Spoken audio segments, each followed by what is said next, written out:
오늘 우리 함께 살펴볼 하나님의 말씀은 에베소서 4장 17절부터 19절까지입니다. 우리 천천히 함께 읽겠습니다. 그러므로 내가 이것을 말하며 주 안에서 증언하노니 이제부터 너희는 이방인이 그 마음에 허망한 것으로 행함같이 행하지 말라. 그들의 총명이 어두워지고 그들 가운데 있는 무지함과 그들의 마음이 굳어짐으로 말미암아 하나님의 생명에서 떠나 있도다. 그들이 감각 없는 자가 되어 자신을 방탕에 방임하여 모든 더러운 것을 욕심으로 행하되. 아멘. 오늘은 9월 27일 9월의 마지막 주일입니다. 이제 앞으로 한 3개월 남았는데 2020년 마무리 잘 하시고 우리 교회를 위해서도 계속 기도해 주시기를 바랍니다.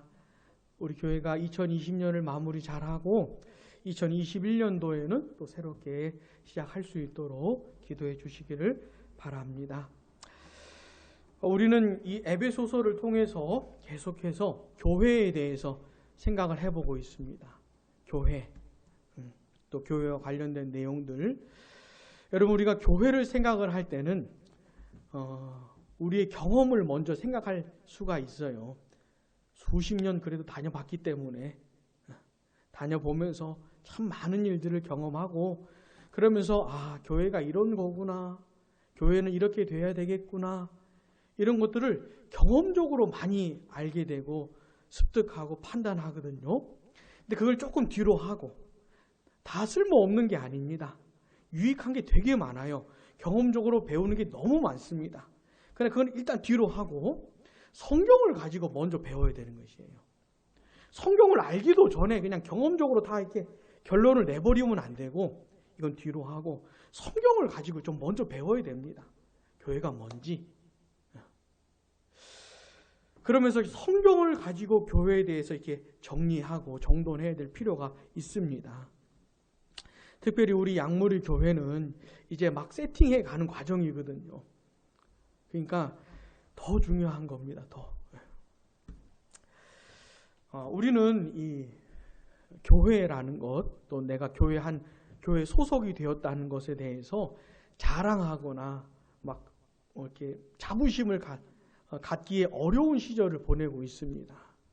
그래서 어쩌면 어디에 가서 난 교회 다니는 사람입니다라고 말하기가 참 그런 만한 시절을 우리가 보내고 있기는 하지만, 그러나 사실 교회는 굉장히 아름다운 겁니다. 그러니까 성경이 말하는 교회는 굉장히 아름다웠고 교회의 지체가 된다고 하는 사실은 너무너무 영광스러운 것이에요. 그 사실을 잊지 않았으면 합니다. 오늘 우리가 이 본문을 통해서 그 내용을 좀 보려고 하는 겁니다. 교회의 지체가 된다는 것, 교회 소속이 멤버가 된다는 것, 이게 얼마나 영광스러운 것인지, 그리고 얼마나 큰 은혜를 받은 것인지 이 부분을 좀 생각해 보려고 하는 겁니다. 두 가지 측면을 좀 생각을 해야 돼. 두 가지 측면. 첫 번째는, 하나는 이 교회의 지체가 된 사람들이 하나님의 놀라운 은혜를 받았다는 것, 진짜 엄청난 은혜를 받았다는 것, 요거를 좀 먼저 생각을 해봐야 되는 겁니다. 자, 어떻게 교회 지체가 되죠? 어떻게 하면 교회 멤버가 됩니까? 회개하고 주 예수를 믿음으로 교회의 멤버가 되는 겁니다. 회개하고 주 예수를 믿음으로 그 사람의 영혼에 진실한 변화가 일어나야, 확실한 변화가 일어나야 교회의 멤버가 되는 겁니다. 자, 거듭나고 회심한 사람만 그 눈에 보이지 않는 그 우주적인 교회 멤버가 될 뿐만 아니라, 사실 이 가시적인 교회, 이런 지교회에도, 이 지교회 멤버가 되는 일에도 확실한 변화가 일어나야 돼요. 우리가 사람이기 때문에 정확히 이렇게 판단할 수는 없지만, 그래도 그런 일들을 경험한 사람들을 교회에 받아들여야 하는 것입니다. 자, 거듭나고 회심한 사람들에게 어떤 일들이 일어난 거냐면 창세 전부터 하나님 아버지가 그 사람을 사랑하셨대요. 성경이 말하는 게 그겁니다. 자, 지금 현재 교회 멤버가 된 사람들 있잖아요. 회개하고 예수를 믿어서 지금 현재 교회 지체가 된 사람들은 이미 창세 전부터 하나님이 그 사람을 사랑하셨다는 겁니다. 세상을 만드시기도 전에 이미 사랑하셨다는 거예요. 그리고 선택하셨다는 겁니다. 그 사람을 구원하기로 작정하셨다는 거예요. 언제요? 세상을 만드시기도 전에. 그 영원한 때에 그렇게 하셨다는 겁니다. 그래서 이미 얘기가 다 끝났어요. 창세 전에 이미 얘기가 다 끝났어요. 그 하나님의 사랑으로 날 붙들고 계셨던 거예요. 그리고 나서 어떻게요? 세상을 만드신 것이죠. 그리고 나서. 사랑하는 여러분, 하나님 아버지의 사랑이 얼마나 오래된 것인지를 기억하셔야 됩니다. 변하지 않는 사랑이, 그 영원한 사랑이 나를 향하고 있었다는 걸 기억을 하셔야 돼요. 뿐만 아니라 우리 예수님께서, 성자 하나님이신 우리 예수님께서 우리를 교회 지체가 되게 하시려고 어떻게 하셨습니까? 이 세상에 오셨지요. 사람으로 오시고 사람으로 사시고 아무 죄 없는 그분이 우리를 대신해서 온갖 고난 다 당하시고 하나님의 심판과 진노와 저주와 형벌을 그분이 혼자서 다 담당을 하신 것이죠. 그렇게 하시면서 우리를 교회의 지체가 되게 하신 것이고, 또 성령 하나님께서는 어떻게 하셨습니까? 이 세상에 오셔서 어떻게 해요? 한 사람 한 사람을 만나십니다.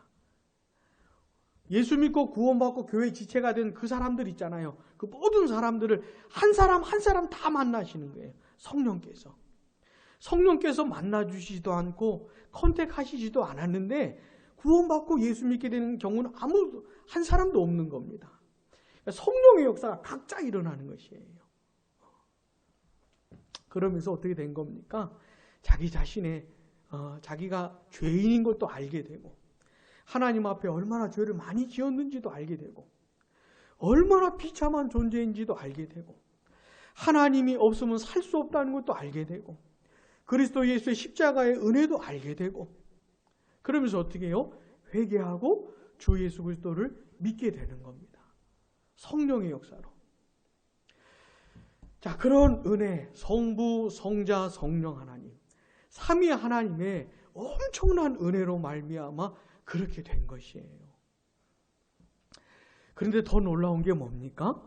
그런 사랑을 받을 만한 자격이 나에게 없다는 것이죠. 그럴 만한 자격이나 공로나 하나님 앞에 내세울 만한 게 아무것도 없다는, 완전 제로의 상태라는 것이죠. 하나님은 저를 구원해 주셔야 됩니다. 저를 사랑해 주셔야 됩니다.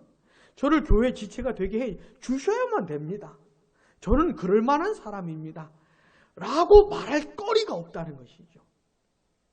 그렇게 해달라고 이렇게 드러낼 만한 게 아무것도 없다는 것이죠. 근데 어떻게 해요? 일방적으로 그냥 내가 어떤 상태인지와는 아무 상관없이 일방적으로 나에게 다가오셨고 나를 사랑하셨고 나에게 역사하셨고 나를 바꾸어 놓으셨다 이 말입니다. 그래서 은혜라는 것이죠. 그래서 사랑하는 여러분, 하나님의 은혜가 아니고서는 구원받을 사람이 아무도 없어요. 교회의 지체가 될 사람도 아무도 없어요. 그러니까 내가 교회의 지체가 됐다는 것은 굉장히 놀라운 겁니다. 놀라운 거예요. 자, 근데 오늘 본문이 하는 얘기가 하는 말씀이 뭐냐면요. 그렇게 하나님께서 은혜를 베푸시고 사랑해 주셨던 그 사람들 있잖아요. 그 사람들이 본래는 어떤 상태에 있었다는 거예요. 구원받기 전에 어떤 상태에 있었는데 이 상태가 뭔지를 말해주는 겁니다. 예수 안 믿었을 때, 하나님의 자녀가 아니었을 때, 아니었을 때 어떤 영적인 상태를 가지고 있었는지를 말해주는 겁니다. 이 내용을 알아야 하나님의 은혜가 정말 놀라운 것이구나 를 알 수가 있어요. 다시 오늘 본문이 하는 얘기가 뭡니까? 구원받기 전에 어떤 상태에 있었는지를 말해주는 것이에요. 이것을 제대로 알아야 이런 상태로부터 구원해 주신 하나님의 은혜가 정말 큰 것이구나 이렇게 알 수가 있는 것이죠.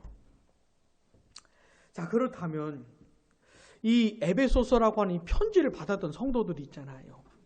그들이 예수 믿기 전에 어떤 상태였는지 한번 살펴보도록 하겠습니다. 본문 17절 중간쯤 보시면 이제부터 그 다음 우리 같이 읽어보겠습니다.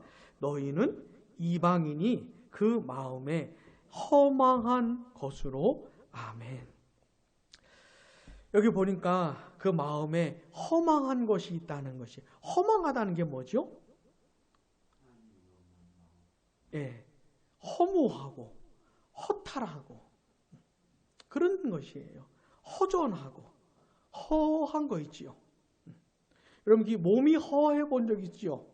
그때는 어떻게 됩니까? 뭘 먹어야 되잖아요. 근데 몸이 허한 건 큰 문제, 그것도 큰 문제지만 그거하고 비교도 안 되는 문제가 마음이 허할 때입니다. 허전해요. 공부도 잘 되고 직장 생활도 잘 되고 내 일상이 잘 굴러가요. 잘 진행이. 근데 채워지지가 않아요. 허해요. 허탈하고 허전하고 그런 걸 말하는 겁니다. 자, 그 마음이 허망하다는 거, 허망하고 허탈감이 있다는 것이에요. 허무한 것이죠. 요게 구원받기 전의 상태를 말하는 겁니다. 본래 하나님이 사람을 만드셨을 때는 하나님의 형상대로 만들어 주셨어요. 그러면서 어떻게 해요? 하나님과 교제할 수 있는 존재로 만들으셨어요. 하나님이 어떤 분이신지를 알았어요. 나를 하나님이 얼마나 사랑하는지도 알았어요. 나를 향한 하나님의 뜻도 알았어요. 그리고 그 하나님 앞에서 자기의 존재를 발견한 겁니다. 나라고 하는 존재. 내가 이 세상에 태어난 이유가 뭔지, 내가 왜 살아야 하는지, 이런 걸 알았어요. 하나님 앞에서 자기 존재의 비밀을 발견했어요. 그러면서 이렇게 살아가야 하는 거구나. 그렇게 살 수 있었어요. 자, 그러면서 채워지는 겁니다. 마음이 채워지는 것이 하나님으로 채워지고 하나님의 은혜로 가득해지고 뿐만 아니라 자기 존재의 의미를 발견하면서 채워지는 거예요. 사람이라는 게 그런 존재입니다.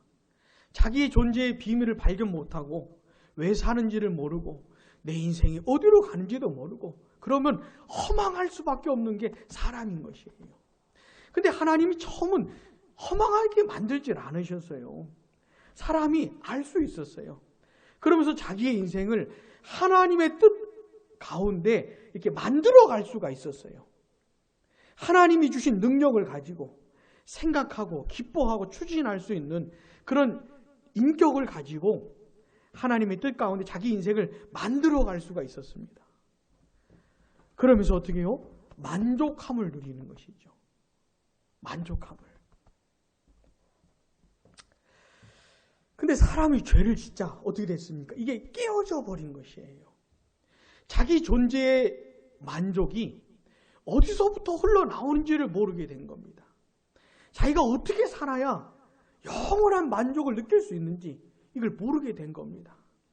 그래서 사람이 있잖아요. 공부를 막 열심히 해도 이게 일시적인 기쁨과 만족을 누리는데 공부를 열심히 해서 전국 세계 1등을 해도 그 다음에 뭐가 찾아오냐면 허탈감이 찾아오는 것이에요. 그렇게 만족하고 막 기쁘고 활기찼던 건 잠깐이고 다 시들어버리고 좀 허전한 것이에요. 운동을 막 열심히 해가지고 막 1등하고 막 그래도 그 다음 그것도 잠깐이에요. 또 금방 지나가는 것이 허전해요. 여러분 돈을 많이 벌어봤습니까? 좀 많이 벌어봤어야 되는데 그래야 좀 이게 돈을 많이 벌면 내 이 허전한 마음이 다 채워질 것 같지만 그런 게 아닙니다. 우리의 인생이 다 그런 것이에요. 수고하고 애쓰고 막 죽을 둥 살 둥 해가지고 뭘 얻어내고 어느 정도 위치에 올라가고 내 목표를 성취하고 막 그런다고 해도 그 다음 찾아오는 것은 허무함이에요.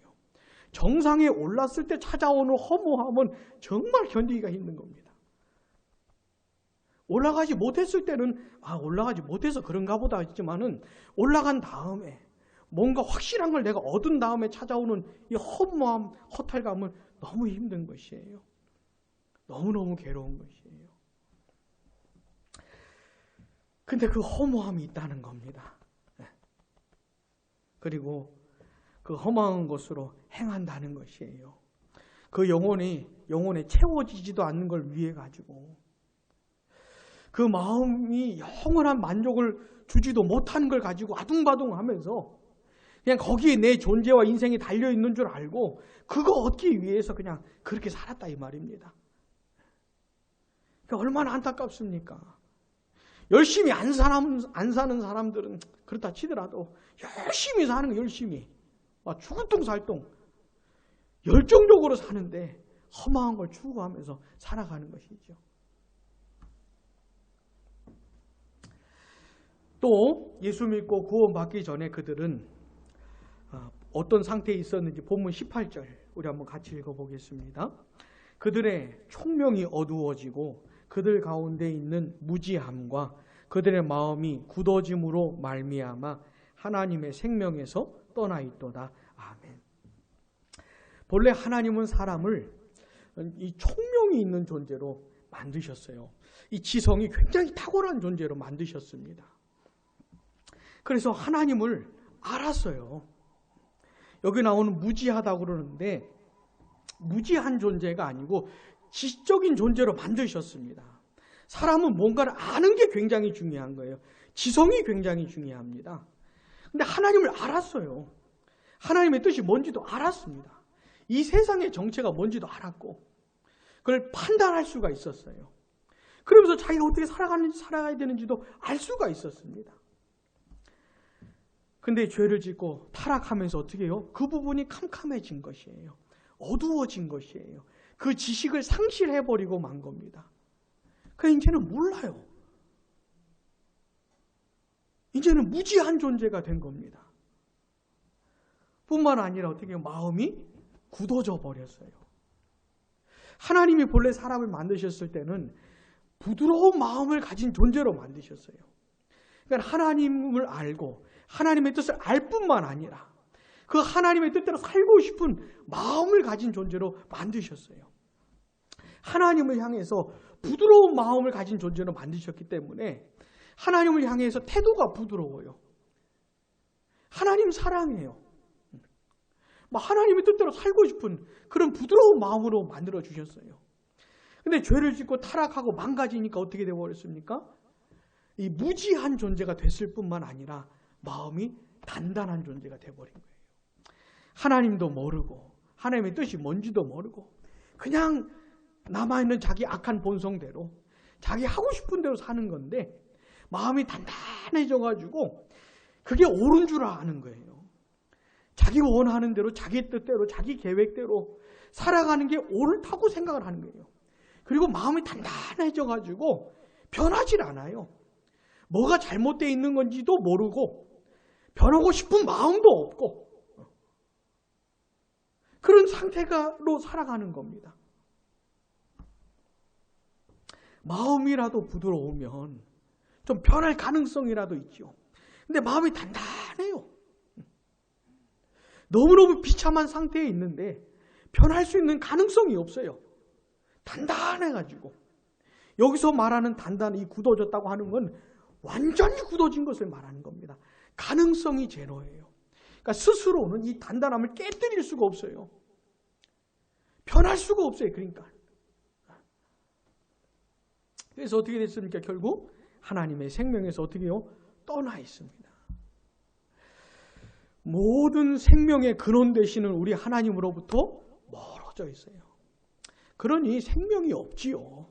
고작 썩어져가는 이 남은 생명, 이 육신적인 생명 요거밖에 없는 것이에요. 요거밖에.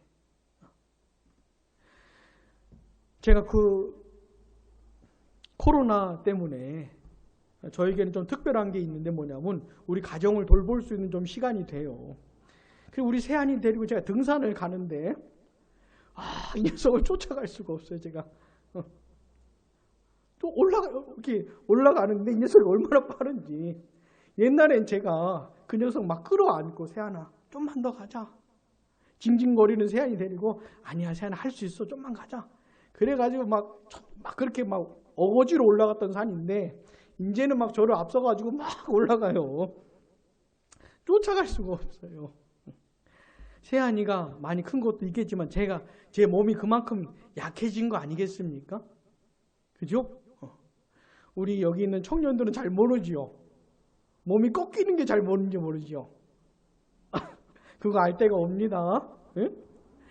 고작 그거밖에 없는 거예요. 이게 나머지 이 생명, 요거밖에 육신적인 생명밖에 없는 겁니다. 이것도 다 이제 사라져 가는 것이에요. 얼마 안 남았어요. 생명의 근원 대신 하나님으로부터 멀어져 있기 때문에 생명이 없어요. 생명을 누리지를 못해요. 그런 상태에 있는 겁니다. 게다가 본문 19절 우리 한번 같이 읽어보겠습니다. 그들이 감각 없는 자가 되어 자신을 방탕에 방임하여 모든 더러운 것을 욕심으로 행하되 아멘. 예수 믿기 전에는 어떤 사람이었습니까? 감각이 없는 사람이었대요. 감각이 없는. 하나님과의 관계가 끊어졌어요. 하나님 몰라요. 남은 건 이제 자기 욕심밖에 안 남은 거예요. 하나님이 기뻐하시지 않는 그 본성밖에 그밖에 남은 게 없는 겁니다. 그 본성 따라 욕심대로 사는데 지 멋대로 살아가는데 감각이 없기 때문에 내가 지금 하나님 앞에서 바르게 가고 있는지 잘 살고 있는지 이런 게 없는 거예요. 그러니까 그냥 그렇게 사는 겁니다. 계속.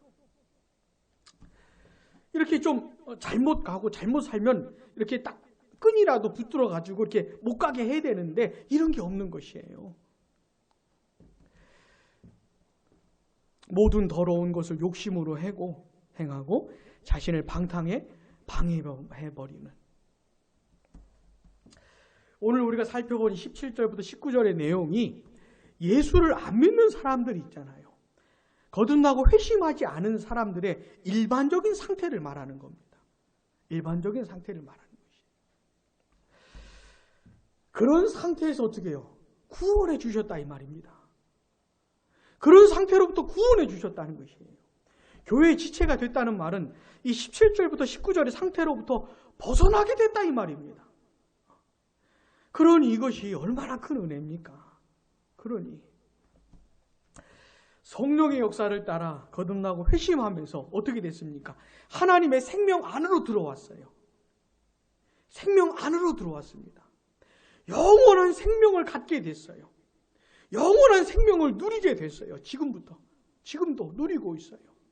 그래서 이 약해져가는 이 육신, 여기 생명이 끝난 날이 오겠지만 우리 예수님 다시 오시는 날이 어떻게 해요? 이거 부활합니다. 그러니까 힘이 빠져가고 아파간다 그래가지고 너무 그 힘들어하지 마세요. 네. 어떤 분은 매일 아침 거울 보면서 참 실망하게 되는 네? 그러지 마세요. 원래 그런 겁니다. 네? 그러나 우리 예수님 다시 오실 때는 어떻게 해요? 육체가 부활하는 것이에요. 근데 그 정도가 아니죠. 하나님과의 관계가 회복이 된 겁니다. 영적인 생명을 얻게 된 것이에요. 하나님과의 관계가 회복이 되었기 때문에 다시 어떻게 해요? 하나님을 알게 된 겁니다. 하나님을 사랑하게 된 것이에요. 그러면서 어떻게 해요? 그 하나님 앞에서 자기 자신도 발견하는 겁니다. 옛날에 그렇게 힘들어했던 그 허탈감, 허망함, 그게 해결이 되는 것이에요. 하나님의 뜻이 뭔지도 알게 되면서 자기 존재를 발견하고 인생이라는 게 이런 거구나. 무작정 열심히 산다고 해서 되는 게 아니고 하나님이 어떤 분이신지를 알고 하나님의 뜻이 뭔지를 알고 그 하나님 앞에서 내 인생을 만들어가야 되는 것이구나. 이런 것들을 깨닫게 되는 겁니다. 그러면서 마음이 막 부드러워졌기 때문에 막 열정이 살아나는 것이에요. 하나님의 뜻대로 살고 싶은 열망이 일어나는 것이에요. 의지도 살아났기 때문에 자기 인생을 막 재조정합니다. 하나님의 영광을 향해서 자기 인생을 막 재조정해요. 다시 만들어가요. 그러면서 어떻게 되는 겁니까? 하나님의 뜻대로 살아가게 되면서 이 17절에서 말하는 그 허망함이 해결이 되는 것이죠. 진정한 만족을 느끼게 되는 거예요. 맛보게 되는 것이에요. 공부로도 돈으로도 출세로도 명예로도 그 무엇으로도 이게 해결이 되지 않았던 그 허탈감이 드디어 해결이 되는 겁니다. 그러면서 어떻게 해요? 감각이 생긴 겁니다. 감각이. 예수 믿고 구원받은 사람들은 감각이 생긴 사람들이에요. 하나님에 대한 감각도 생겼고 자기 자신에 대한 감각도 생겼고 죄에 대한 감각도 생겼고 그러니까 자기 본성 있잖아요. 악한 본성, 남아있는 본성을 분별할 수가 있는 거예요. 자기 인생이 막 나쁜 길로, 잘못된 길로 가려고 할 때 이걸 알 수가 있는 겁니다. 그러면서 그쪽으로 가지 않고 하나님의 뜻을 향해서 되돌릴 수가 있는 것이죠. 이렇게 된 겁니다. 자, 이런 실질적인 변화를 경험한 사람들이 누구예요? 교회 지체인 겁니다. 사랑하는 여러분, 기억하시기 바랍니다. 내가 교회 멤버가 됐다고 하는 것은 엄청나게 큰 은혜를 받은 것이에요. 너무너무 놀라운 일이 벌어진 겁니다. 그건 어떻게 알 수 있습니까? 내가 옛날에 어떤 상태에 있었는지를 생각해 보면 더 알 수가 있는 거예요. 옛날에 나는 이러지 않았습니다. 옛날에 예수 믿는 사람들 그러질 않았어요. 너무 비참한 상태에 있었어요. 아주 끔찍한 상태에 있었어요. 근데 스스로도 벗어날 수가 없어요. 이런 비참한 상태로부터 벗어날 수가 없어요. 근데 어떻게 하나님께서 어떻게 하셨다는 겁니까? 그 영혼을 영원 전부터 사랑하셨고 예수님께서는 그 영혼 구원하시려고 그렇게 십자가에 못 박혀 죽으셨고 성령께서는요. 이런 비참한 사람을 찾아오셔가지고 이 사람을 살려주셨다 이 말입니다. 그러니 얼마나 큰 은혜입니까? 얼마나 큰 은혜입니까? 사랑하는 여러분, 특별히 이번 주간에는 추석이 있잖아요. 추석에 흩어져 있는 가족들을 만나시게 될지는 모르겠지만은 만나게 되면 얼마나 반갑겠습니까? 그죠?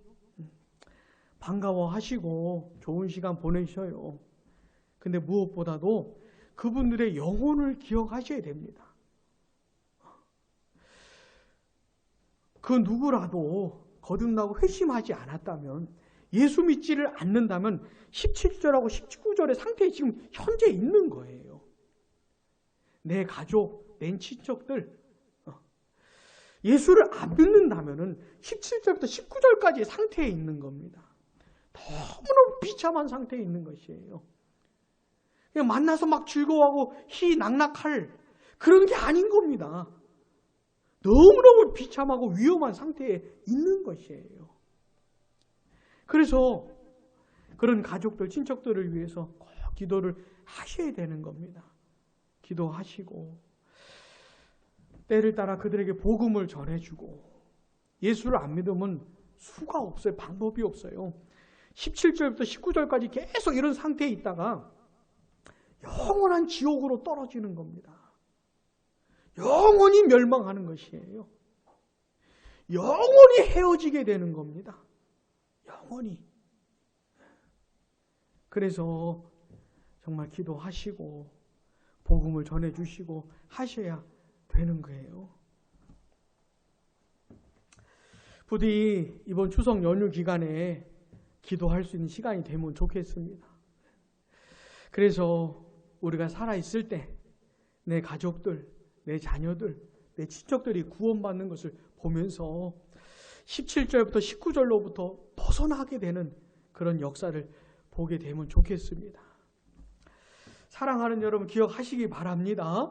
예수 믿는 사람들은 여기서부터 벗어난 것이에요. 그래가지고 17절 중간 보세요. 이제부터 보입니까? 이제부터 이런 말이 해당되는 거예요.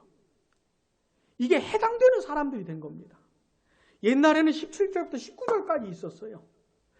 근데 너무너무 크신 은혜를 받아가지고 벗어나게 된 겁니다. 그래서 어떻게 해요? 이제부터 이 말이 가능해진 것이에요. 너희들 하나님의 은혜로 구원받았느냐? 교회의 지체가 되었느냐? 그렇다면 이제부터 이렇게 하라 이 말입니다. 자, 17절부터 19절 내용에서 벗어나지 못한 사람들은 이제부터가 해당이 되질 않아요. 뭘 할 수가 없어요. 그러니까 하나님 말씀하신 대로 살 수가 없어요. 알아들을 수도, 감각이 없기 때문에 알아들을 수도 없어요. 뭘 할 수가 없어요. 너무너무 비참한 상태, 그냥 있는 것 뿐이에요. 근데 어떻게 해요? 구원받은 사람들은 어떻게 해요? 이제부터. 이게 중요한 말입니다. 우리 따라해 보겠습니다. 이제부터. 이게 굉장히 중요한 말이에요. 새로운 시점이 된 겁니다. 예수 믿지 않았고 살아왔던 이 과거와는 완전히 다른 새로운 인생을 살 수 있는 시점이 된 것이에요. 이제부터 그 다음 같이요. 읽어보겠습니다. 너희는 이방인이 그 마음에 허망한 것으로 행함같이 행하지 말라. 아멘. 이제부터는 어떻게 해요? 더 이상 그렇게 살지 말라는 것이에요. 예수 믿지 않는 사람들이 마음의 허망함을 따라서 뭘 해야 어떻게 살아야 자기 영혼이 만족이 되는지, 진정한 영원한 만족을 느낄 수 있는지 이걸 모르고 그냥 자기 욕심 따라 자기 생각 따라서 살아가는 대로 그래 살지 말라는 것이죠. 그럼 어떻게 살아야 허망함을 경험하지 않을 수가 있습니까? 하나님 앞에 서는 것이에요. 공부를 하든 운동을 하든 일을 하든 뭘 하든 간에 하나님 앞에서 자기 존재를 발견하는 겁니다. 그 하나님과 교제하면서 하는 것이고 자기를 향하신 하나님의 뜻을 발견하고 자기의 인생을 그것에 맞춰서 살아가는 것이에요. 오직 그렇게 살아갈 때에만 허망하지 않을 수가 있는 겁니다. 영원히 남는 인생을 살아갈 수가 있는 것이죠. 자, 오늘 우리가 이 17절부터 19절의 내용을 통해서 어떤 내용을 살펴봤습니까?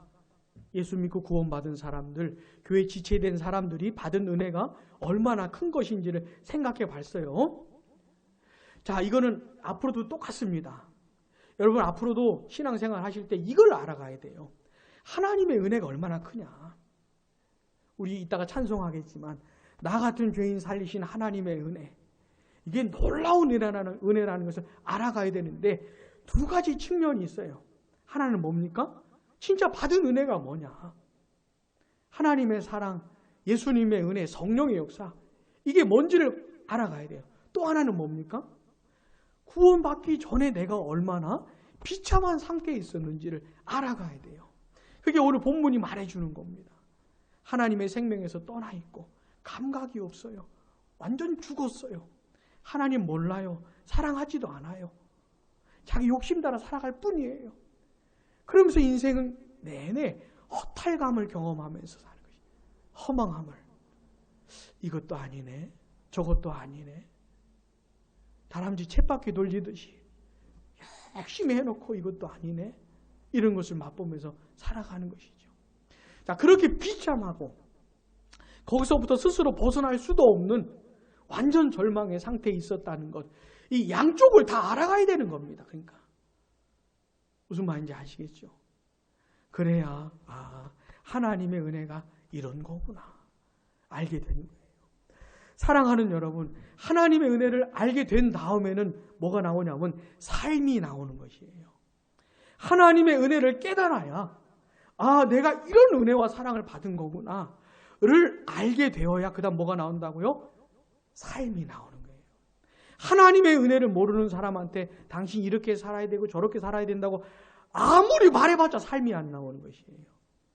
그냥 힘들기만 하는 것이, 짜증만 나는 것이죠. 그냥 이렇게 막 답답하기만 한 것이죠. 근데 하나님의 은혜를 경험한 사람들에게 뭐가 나온다고요? 삶이 나옵니다. 이제부터의 삶이 나오는 것이에요. 이제부터는 어떻게 살라는 거예요? 옛날처럼 살지 말라는 것이죠. 이게 오늘 살펴본 내용의 골자입니다. 근데 이게 굉장히 기본적인 것이에요. 우리 예수 믿는 사람들 신앙생활의 기본적인 겁니다. 첫 번째는 하나님의 은혜를 알아야 돼요. 그러려면 양쪽을 알아야 돼요. 하나님의 은혜를 경험한 사람에게는 자연스럽게 뭐가 나옵니까? 삶이 나오는 것이죠. 이게 기독교 신앙의 아주 기본적인 내용입니다. 자, 오늘 2020년 9월 27일입니다. 코로나가 다 잡히지도 않았는데 세월만 이렇게 가버렸어요.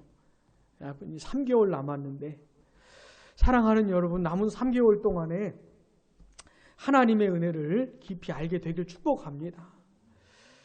2020년 9개월 보내면서 얼만큼 더 알게 되었는지, 깊이 알게 되었는지를 따져보시고 자연스럽게 흘러나오는 이제부터의 삶을 살게 되기를 바랍니다. 기도하겠습니다.